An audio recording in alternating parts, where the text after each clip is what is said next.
Hey everyone, Robert Delgado here. Today we're going to talk about affirmations, something that I think if done correctly is extremely powerful, but in my experience most people do not do this incorrectly. So just quickly to go through the actual technique of using affirmation, and I think the easiest way for me to explain it is like this. When you use affirmations, number one is you start using the words I am, and you always speak in the present tense. So I am, and then speak in the present tense. Now a lot of people do that, and if you're honest with yourself, when you do it, most of the time you are saying things that you don't really believe. So in a way, I remember when I started doing this, in a way you feel like you're almost lying to yourself. So you do it for a couple of days, and then after a while you feel a bit stupid, so you stop doing it. Okay, at the end of the video I'll talk a little bit about that whole thing about saying things you don't believe.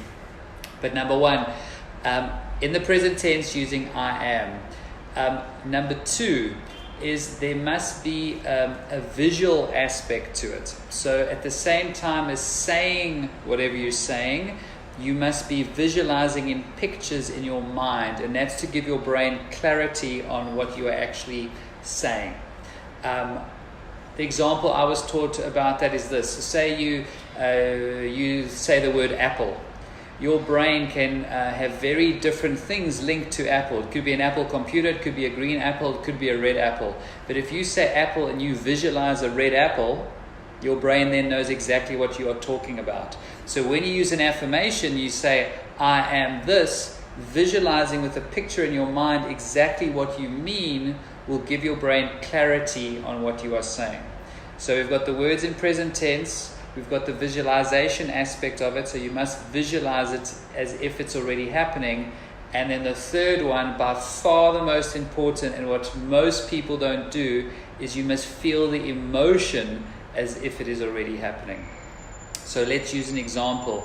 I am abundant, or I attract abundance into my life. Say that's the affirmation I want to use.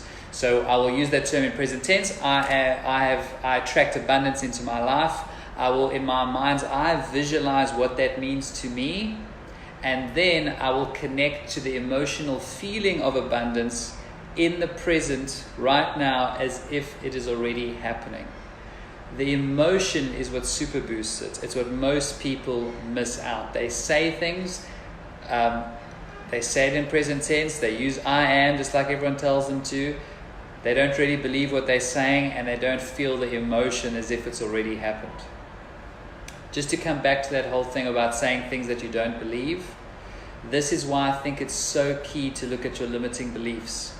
Because if you say something like, I attract abundance, but your deep-seated belief is, no, you actually attract trouble in your life, if you don't shift that, when you say it, you don't really believe it. And what's important is not really what you say, it's what you actually mean. So in the process I went through, the first thing that I did was identify certain limiting beliefs that I had, and I got rid of those in my unconscious mind. And then when I started using affirmation, I actually said things that I believed, and I connected to the emotion. It was very easy to connect to that emotion, and things started to change. I started to feel differently. I started to attract different things into my life, and the affirmations actually came to fruition. So I hope you enjoyed that. I will see you tomorrow at the next video. Cheers.